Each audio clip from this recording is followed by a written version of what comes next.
at numbers anyway? Top numbers, bottom numbers, anything? I got the top number to be 0.0000489. Yeah. Good. Yep. Good. How about the bottom number? I got 0.000178. All right.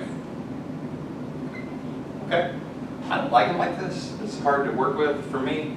I'm going to go 8.9 times 10 to the negative, what, 1, 2, 3 mole. And here I'm going to go 1.78 times 10 to the negative 1, 2, 3, 4, fourth mole. Okay.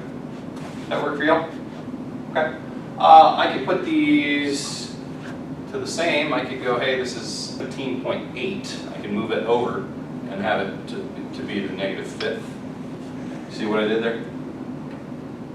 It was here. I just moved it over one more. Okay, and that lets me put it into the negative fifth. 1.78 times 10 to the negative fourth is the same as 17.8 times 10 to the negative fifth. And I like that because I can see this. What's 8 times 2? 16. What's 9 times 2? 18. What's 8.9 times 2? 17. So what's my ratio? 1 to 2. Yeah. This is in a 1 to 2 ratio. Does that make sense? You'll see it. Okay.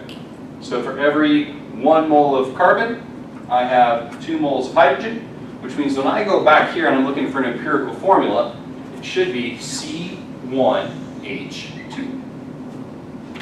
Let's see if we got it right. Yeah, that's the right answer. Okay.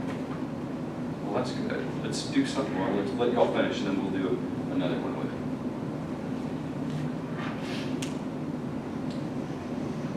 I'm going to say it again.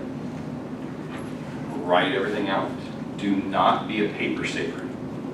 That's a huge mistake when you're dealing with science and math problems and stuff like this. Don't try to save paper. Take out whole sheets per problem so that you have plenty of room, so that you can write all this out and don't miss anything. When you write real small, oh, you mess up. Even when you know what you're doing, you mess up.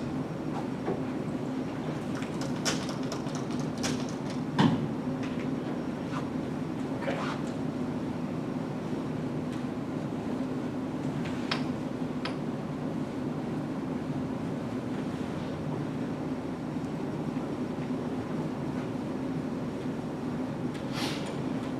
Okay, this problem is just like it. This is the last problem of this unit, and then we start thermochemistry. Okay. It says a 0.00215 gram sample of polystyrene. This is some sort of a CH thing, right? CXHY situation. A polymer composed of hydrogen and carbon produces 0.00726 grams of CO2, and it produces 0.00148 grams of H2O. And it wants to know again, what is my empirical formula? So, what do I need to know going into this? To begin this problem, what do I have to think about? One is just going to think of what's a hypothetical formula for this, right? So if I have CXHY plus what? O2. Good. It's a combustion reaction. So what's it going to yield? CO2 and? Water. And water. Where does the carbon come from? Yeah. So whatever this is, this has to be, right? And where do my hydrogens come from? From here, but what do I put here? Y over 2. Good. Okay. Got to keep that in mind. Now I can work. I can figure out the moles of carbon. I can figure out the moles of hydrogen. Once I know those two, I can know this because I can just look at their ratio. So this is exactly like the last problem. Solve for the moles of carbon, solve for the moles of hydrogen. The big picture here is I'm going to take my mass of CO2, right? And I'm going to multiply it by the molar mass. So 1 mole of CO2 times the molar mass of CO2. And then I'm going to do a mole-mole ratio because I don't want CO2, I want carbon. So I want 1 mole of CO2 yields 1 mole of carbon.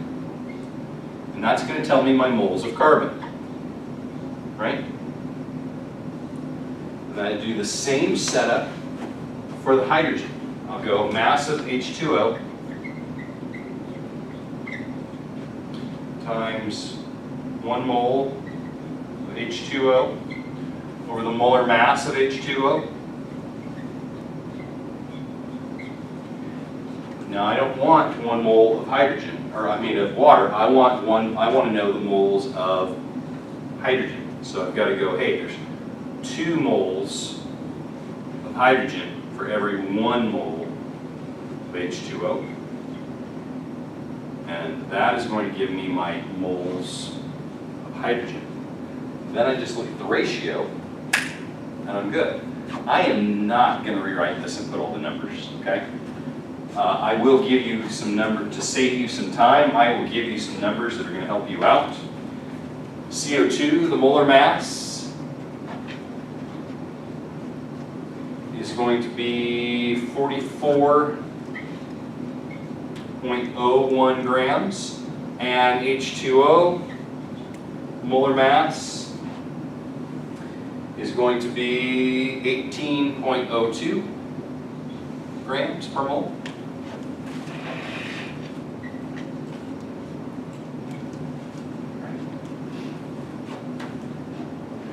Do me a favor, when you have either of these numbers, would you call it out to me and I'm going to write them up here?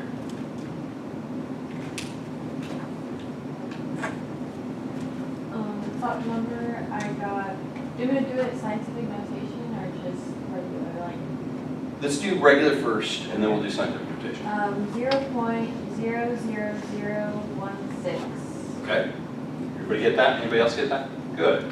If I want to put that in scientific notation, it's going to be 1.6 times 10 to the negative 1, 2, 3, 4. Good. All right, let's get that bottom.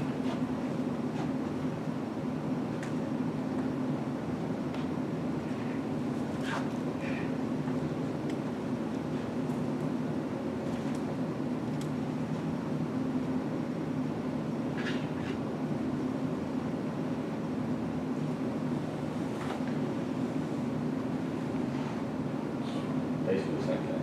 Give it to me. 1.6 times 10 to the negative 1.6 times 10 to the negative 4. Okay.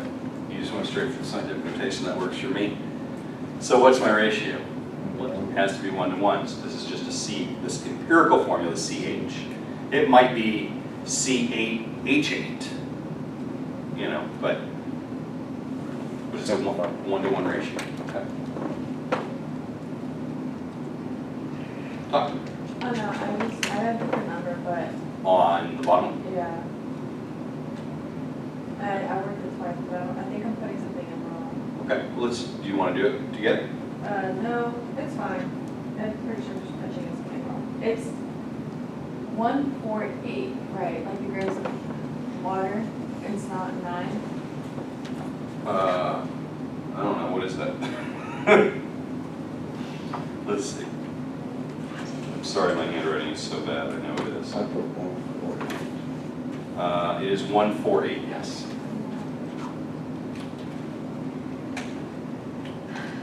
It's okay, we can just. Okay, so it's 0.00148 times 2 divided by 18.02. Okay,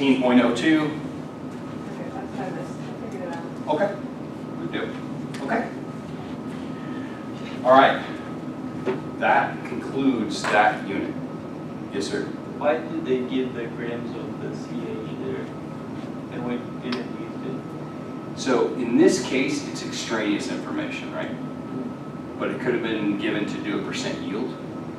Like how efficiently did this burn or what have you. Does that mean X and Y are both 1? Yes. Yeah. Absolutely. X and Y are both 1. Yeah. That's a classic thing on a test, is to give extra information. Like, do you really know how to do this, or are you just faking it, looking at numbers, trying to plug and play? Definitely like on AP exams, y'all probably are familiar with those, but it's a big thing here in high school. Like, to get credit for this class while you're in high school, they have you take this test, and it's way harder than the actual class that you're skipping, and then you only get credit for like 1/2 of a semester, and they don't give you a lab. It's the worst deal going. But you sure do learn a lot. But it's not save your money, I think. But so extraneous information is one thing, and the other is if we can take that same thing and do a multiple part problem and do a percent yield or something like that. All right. So we're going to move on to something called thermochemistry. What do you think of when you think of the word thermo? Temperature. Yeah. We're going to be dealing with a lot of temperature and specifically the idea of heat, which may be a little different than you are used to thinking of.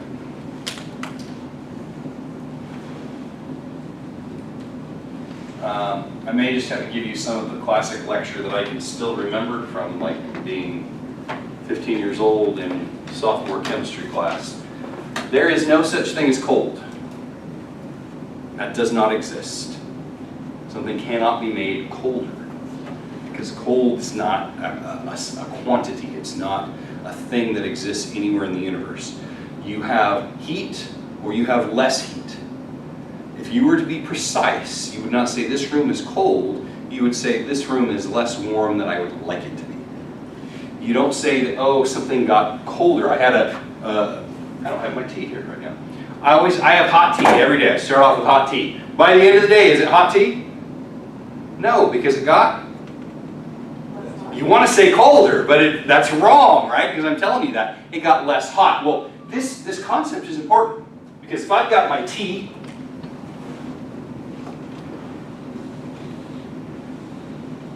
it's got a tea bag, right? And it's steaming, right? And I'm telling you, by the end of the day, this is less hot. Where did the heat go? Where did the heat go?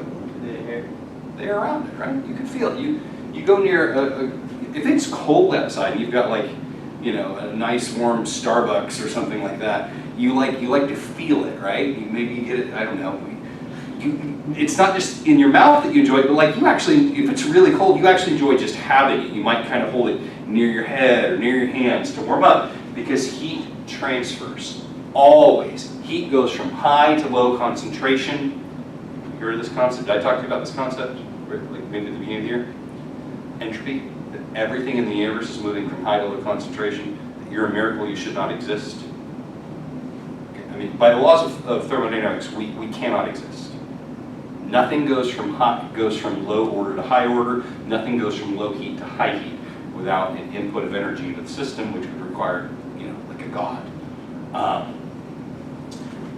Everything flows from high to low. Everything, everywhere in the entire universe. I cannot just have a cup of cold tea, put it outside on a freezing day, and think that it's somehow magically going to become warm. That doesn't work. Because I'd have to have energy go from the air into, there is a certain amount of energy in the air, but it's not going to go just magically from the air into the tea and heat the tea up, right? That's like George Jetson and Star Trek and stuff like that. It's impossible. It's science fiction. It's magic. The world doesn't work like that. Everything flows from high to low. Okay? This is very, very important. So this is the concept of heat. We'll never measure cold. We'll only measure heat. Heat transfers. When does heat stop transferring?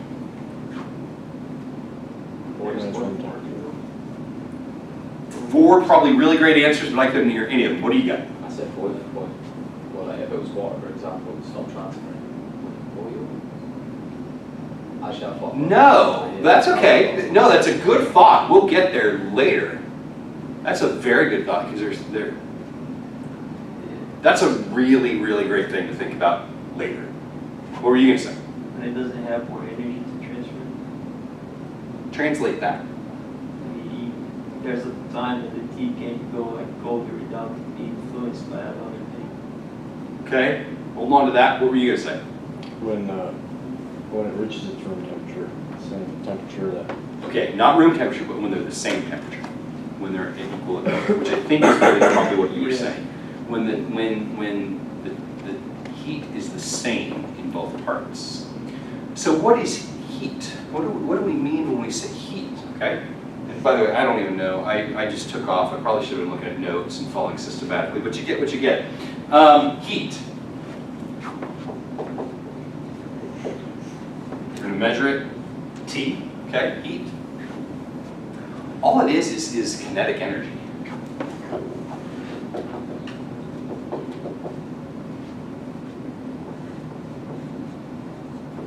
Of, let's say, vibration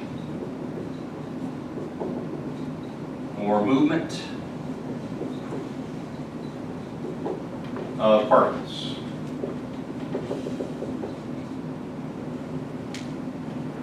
You just know all this? Yeah, I actually did know that. Okay. Well, good. So, we're talking about the wind.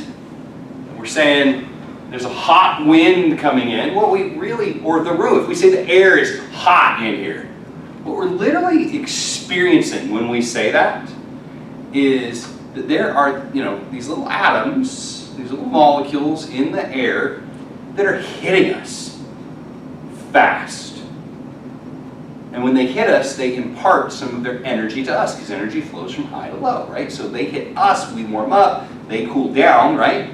Because if the net, that's a whole other thing about energy that we'll talk about in a minute, like the net energy is always conserved, it's never lost, it's only transferred from one object to another, from one form to another. Think about this, if you have cold hands on that cold day and you grab that hot Starbucks, the Starbucks cup will get less hot, and your hands will get more hot, and because energy is not lost, the exact amount of energy that your hands warm up is the amount of energy that your Starbucks cup got less hot or lost energy, right? Because it just transfers. So if these air molecules hit you, and you warm up, and when we say that, what we mean is then that the air molecules lost that same amount of energy, okay?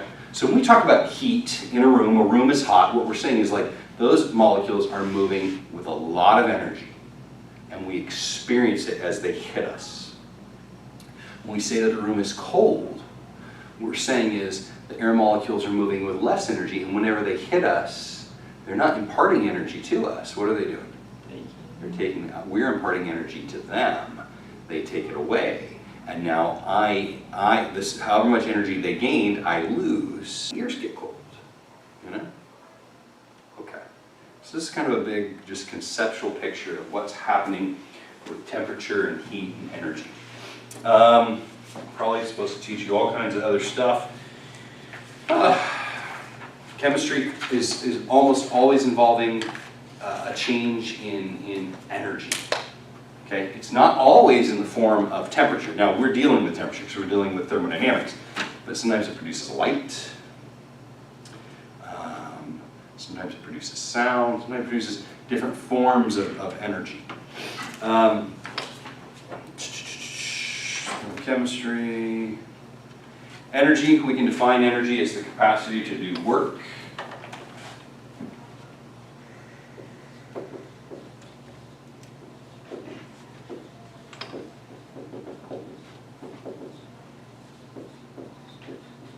This matters a lot.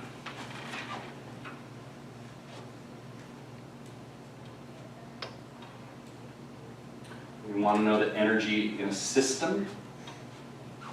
going to say energy in a closed system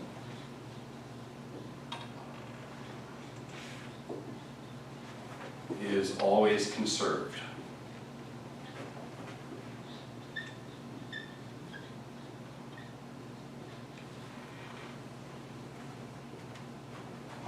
So, what do I mean by that?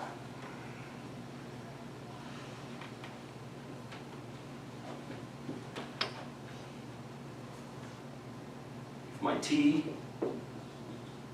loses energy, okay, loses T, then to the air around it, then the air,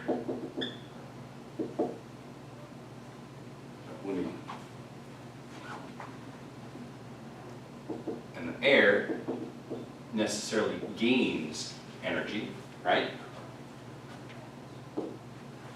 The amount that this lost and the amount that this gained will always equal what number? You're on the right track, but yeah, 0. I can rearrange this equation, and I can say that the amount that T loses is equal to, One of your gains. nope,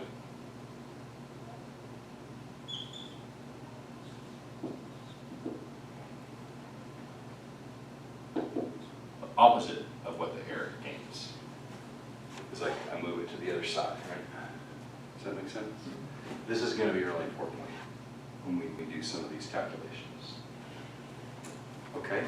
About some of this stuff. Temperature, no such thing as hot or cold. Heat, I gave you heat as T. It wants you to do heat as Q. That's my fault. I was thinking T for temperature, which we'll be dealing with T for temperature later, but it what? All right, brother. They want you dealing with heat as Q, and there's a very good reason for that. And don't worry that I got that wrong, because you're going to do this so much, you'll just be used to it. I promise. Heat flow is a redundant term. From one to the other. Oh, we just dive in. Oh, wait.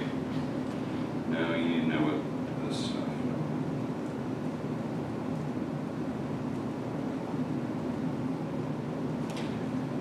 Okay, the joule. The SI unit of heat, work, and energy, all of them, is the joule. The joule is defined as the amount of energy used when a force of 1 Newton moves an object of 1 meter.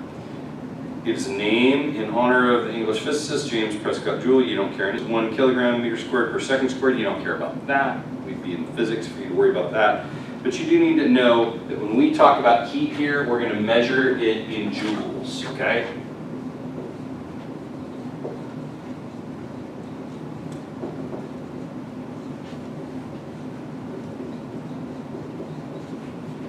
This really does matter. You don't think of heat and temperature in terms of capacity to do work very often, not in your normal lives. And yet, this is how the world works. So, all through, we take coal or gasoline or something like that, and we burn it, and we do it to produce electricity. Well, there's no direct conversion from burning something to producing electricity.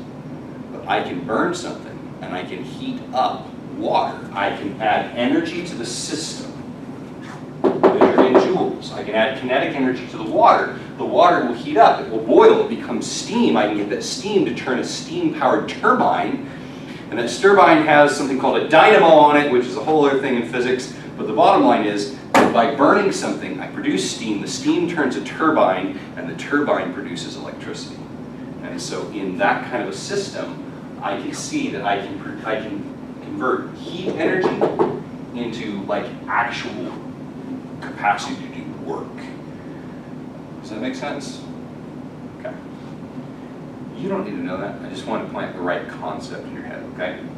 We're not going to do anything with that specifically, at least not now.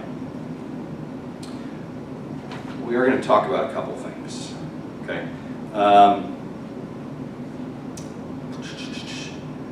Two concepts that you need to know. One is heat capacity, and the other one is going to be specific heat.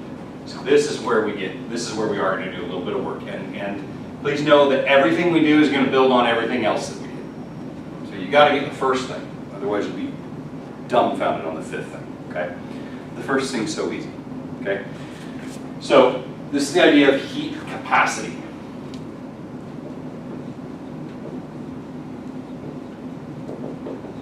Okay.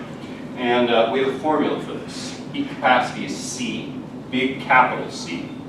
We won't deal too much with the big capital C, but it is important. And it equals Q. What is Q? Heat, or energy, right? Any form of energy. This is really, okay?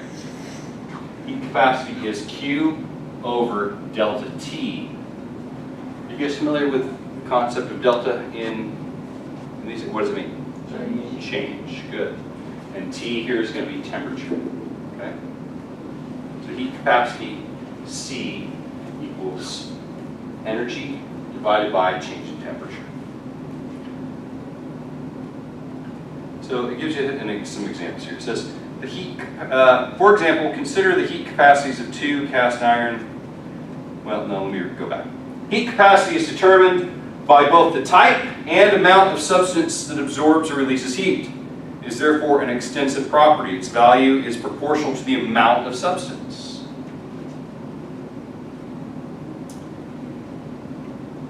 Let me give you an example. Stop right here for a second.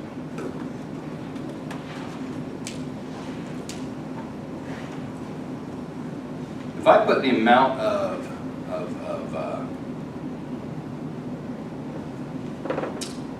oatmeal that my little boy, my little 1-year-old eats, and for him usually, when you go put it in the microwave, put it in for about 22 seconds, and it's perfect temperature.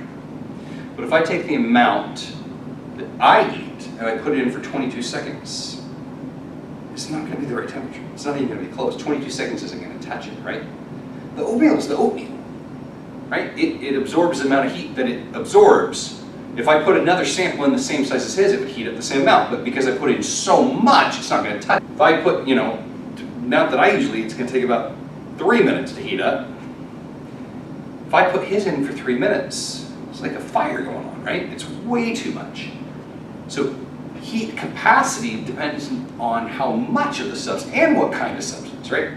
If I put just pure water in the microwave for 22 seconds, the same amount of water as I would of oatmeal, it's not going to heat up very much. It takes a lot more energy to heat up water than it does oatmeal, okay? So these things matter greatly. So here we're talking about heat capacity. How much energy does it take to heat something up? How much energy does it take to create a given change in temperature? Right? So I just talked about oatmeal versus water.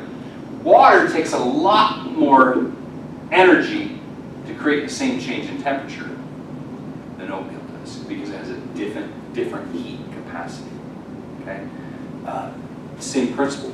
If you went outside on a hot day and there was a piece of metal and there was a bowl of water, well, I don't care how hot the day is, you can stick your finger in the bowl of water and the water's not going to be boiling. Water has a very high heat capacity. But if I touch a piece of metal that's been out in the sun on a hot day, you can give yourself burns, right? Because water has such a high heat capacity and the metal does not. It doesn't take that much energy to heat up that metal, okay? These are the concepts that we're dealing here with heat capacity, and later on with something called specific heat. So, we're going to do something with this. It says the heat capacity of a large frying pan is 5 times greater than that of a small frying pan, because though both are made of the same material, the mass of the pan is 5 times greater than the mass of the small pan. More mass means more atoms are present in the larger frying pan, so it takes more energy to heat all these up and make them move faster. The heat capacity of the small cast iron frying pan is found by observing that it takes 18,150 joules to raise the temperature by 50 degree, is that right? Raise the temperature by 50 degrees centigrade.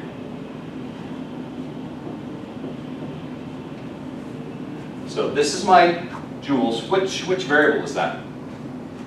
C, Q, or T? Q. It's Q. And 50 degrees, which one is that? Delta T. I want you to solve for big C.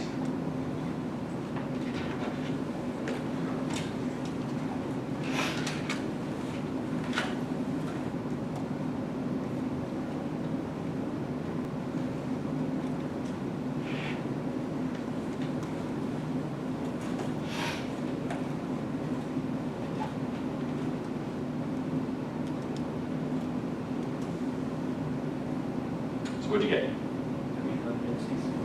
363. You don't get that? Okay, so all I gotta do is take this, 18,150 joules divided by delta T, right? And my delta T here is 50 degrees. 50 degrees centigrade. And you said it was how much? 363. And that's going to be joules per degree centigrade, which is going to be my units for heat capacity. Does that sound good? Okay. It asks you to do the same thing for the large frying pan. So for my large frying pan, it's saying, hey, it's going to take 90,700 joules to move it by the same 50 degrees. Right? So all I have to do is rearrange this, put my 50 degrees C on the bottom. What do you get?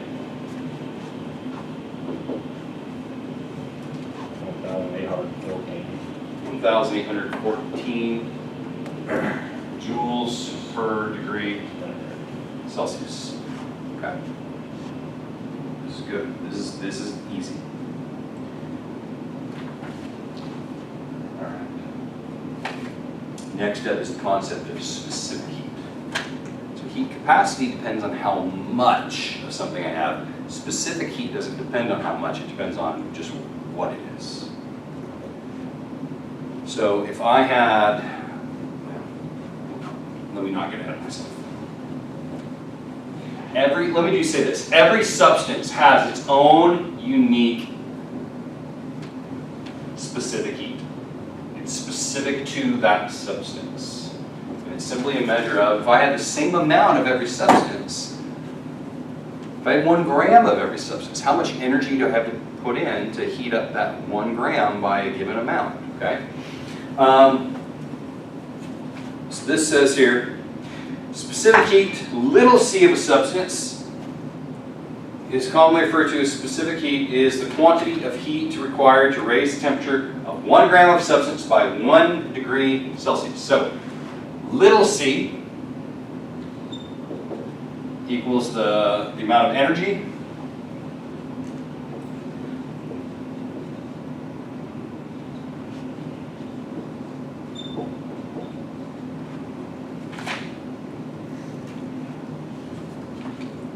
required to raise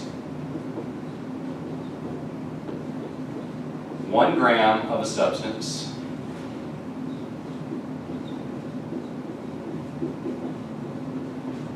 by 1 degree centigrade.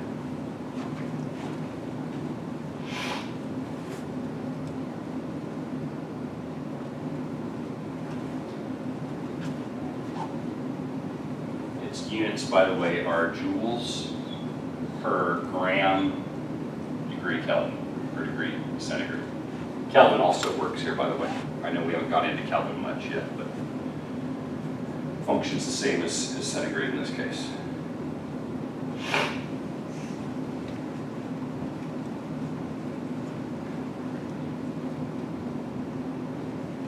So my last one, I had energy. When we did these frying pans, I gave you energy and I gave you change in temperature. What was missing to solve for this?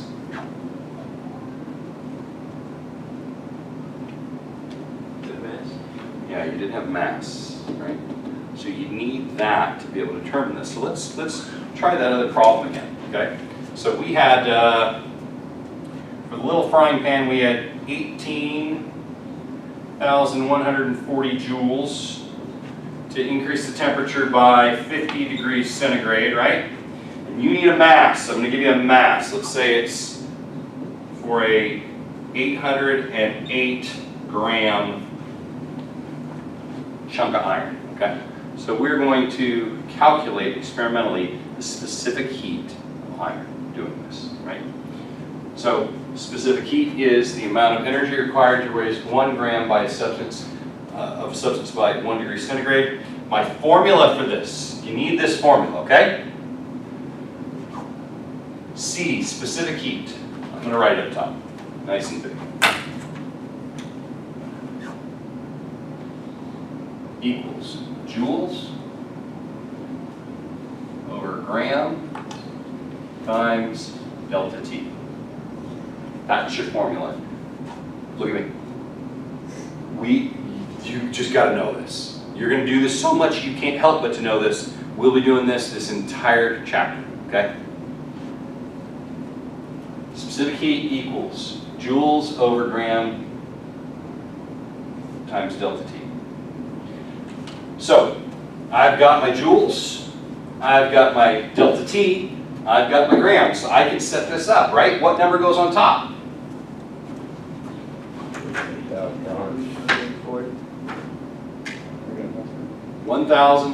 18,140 joules over grams, 808 grams, times delta T, that's 50 degrees centigrade. My units will work out here. It's joules over grams degrees centigrade. That's what I want. All I have to do to solve for my specific heat is do this.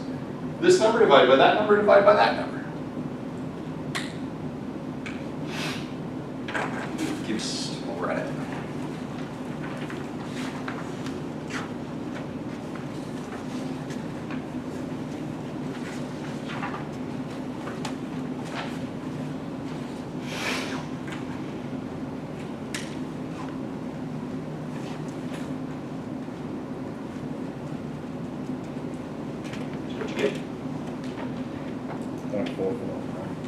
Say it again. 0.449. 0.449.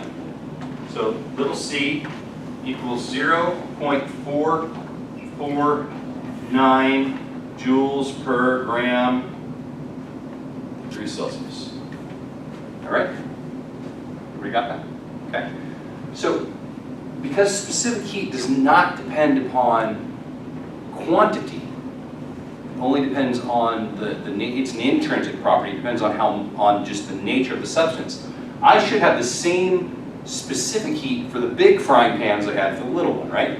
So we can do that. Let's do it. I'm going to erase some of this. How much time do I have? Got a little bit.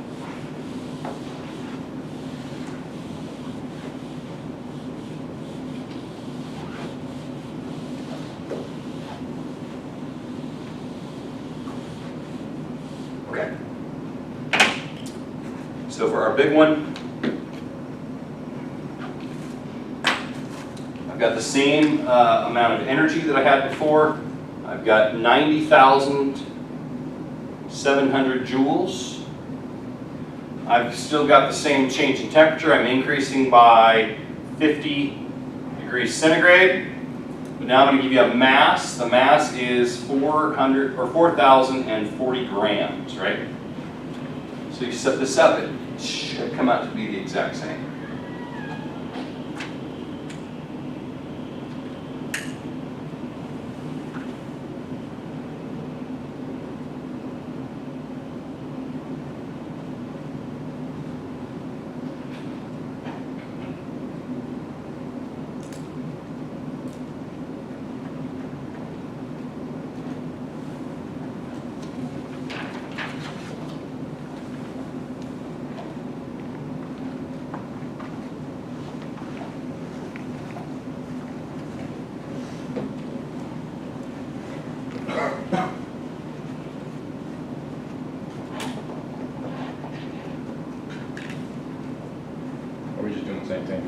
Yeah, we're just doing it for the big one. Okay.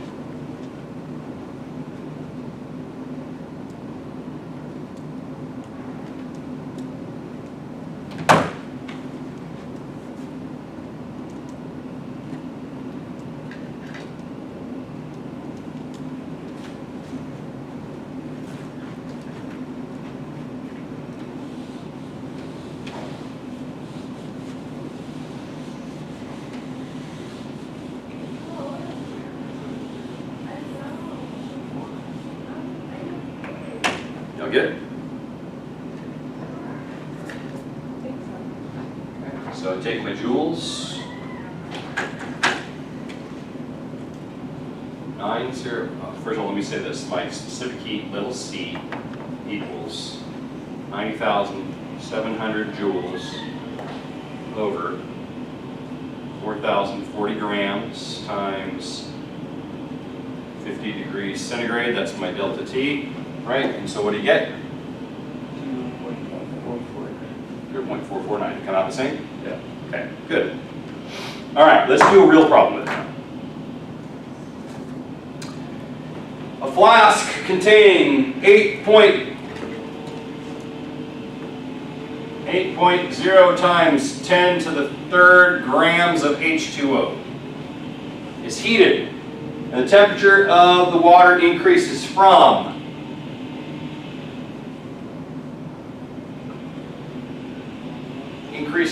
21 degrees centigrade to 85 degrees centigrade.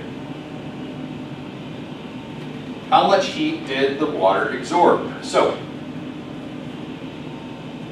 my formula is little c equals Q over mass delta T. You don't necessarily think that you have everything you need for this, right? I've got kind of 2 pieces of information, and I've got 1, 2, 3, 4 variables. I need 3 pieces of information to solve for 1 variable, right? Which variable am I trying to solve for, by the way? Q. I want to solve for Q. And by the way, like this, oh, did you get it in grams or give it in milliliters? I'll give it in grams, good, okay. That matters later. So I know part of this equation, don't I? I know C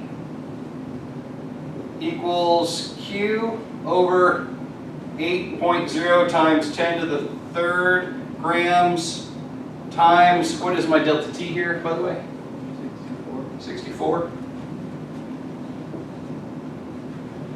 I need C to solve for Q. I've got to have C. You have it.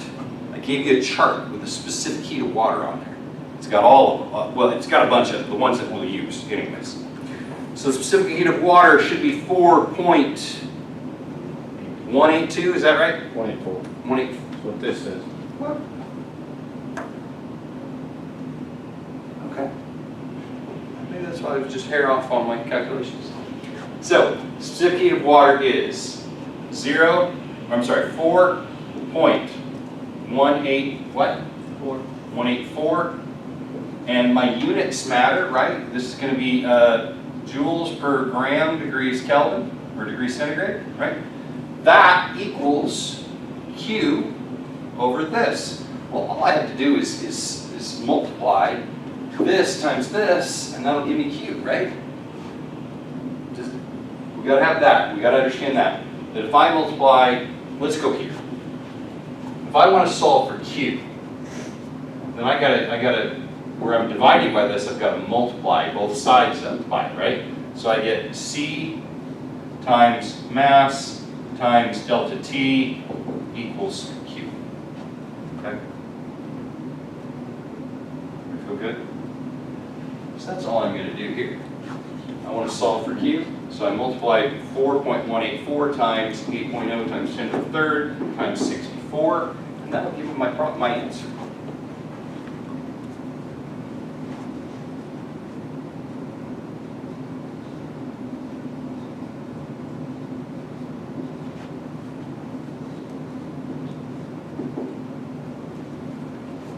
I won't draw your attention to something. My unit here, joules per gram degree Kelvin. This is divided by grams, this is multiplied by grams, they'll cancel out, right? This is divided by centigrade, this is times centigrade, they'll cancel out. I'll be left with joules, which is what I'm looking for. So I know I'm going to be okay here. Right, so what do we get for an answer?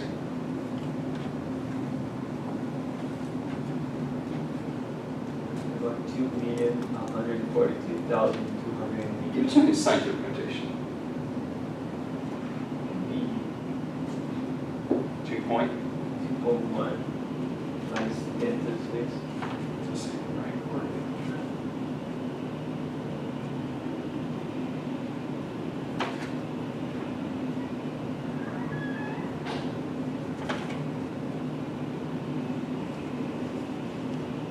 I guess I didn't solve it.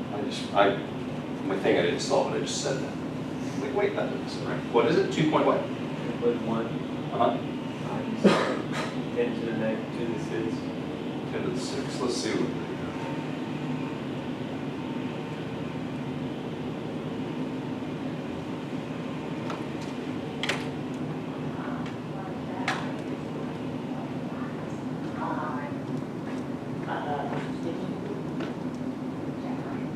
Oh, because it's got a point. What'd you guys get? Let's run it. Me run it too. Just because I think you're wrong doesn't mean you are wrong. That's what I got. Thank you. You got the same thing? 4.184 times 8.123 times 6.4.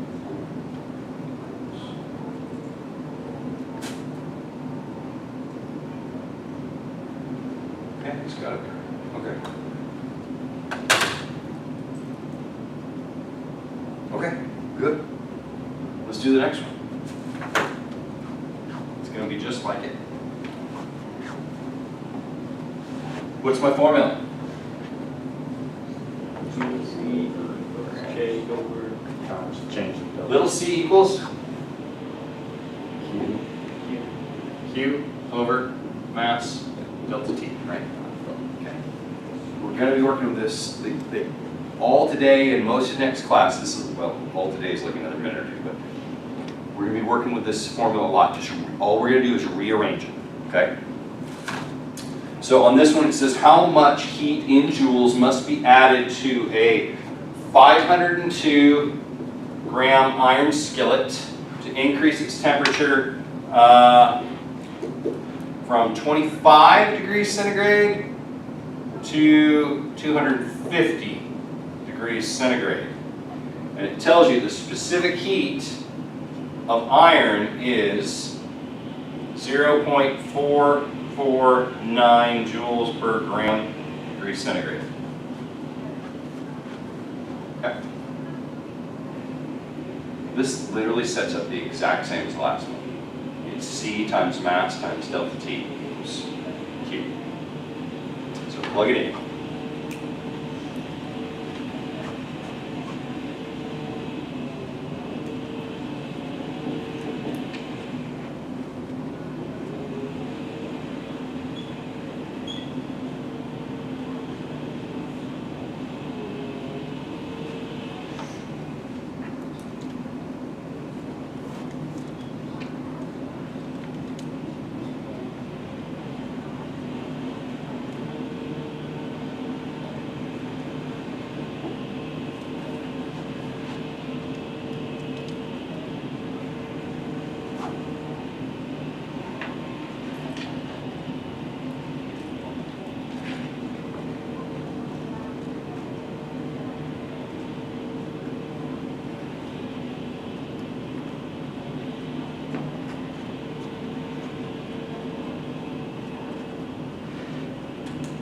Okay.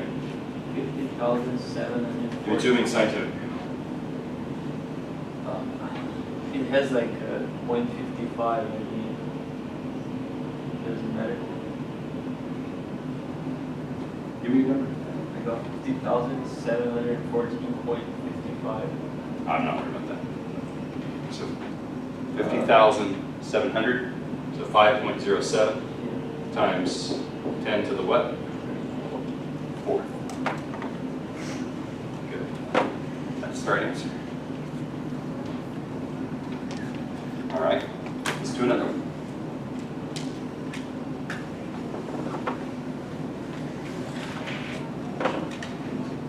Okay. Piece of unknown metal weighs 348 grams.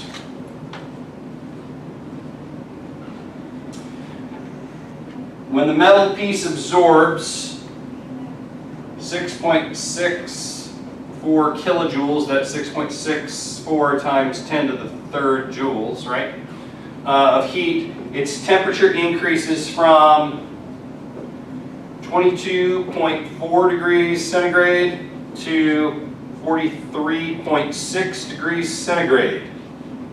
Determine the specific heat, and then knowing the specific heat, determine what metal it is. So, my formula, of course, is little c, that's what I'm solving for, equals J over mass delta T, right? So I've got 6.64 times 10 to the third joules over 348 grams times whatever that is. What is that, like 21.2 or something like that?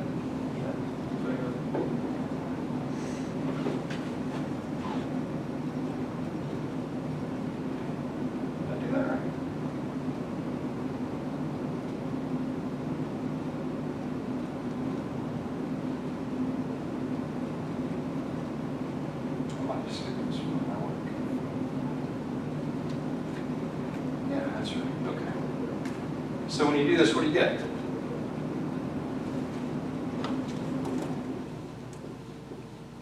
.9. Shall I get this for an answer?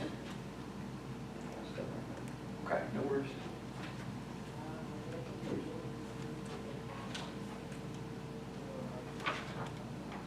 Good. So then you just go check that chart that you have and just figure out which one has a specific heat, which one of them takes 0.9 joules of energy to increase 1 gram of it by 1 degree centigrade. Oxygen. What is it?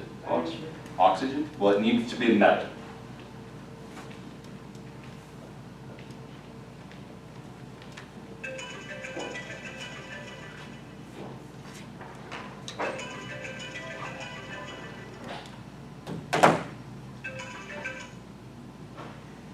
Metal is close to 0.9 joules per gram degrees. Oxygen would have been a good choice. How about right below it? 0.897, right? It's only 3/100ths away. That's aluminum. This is probably aluminum metal.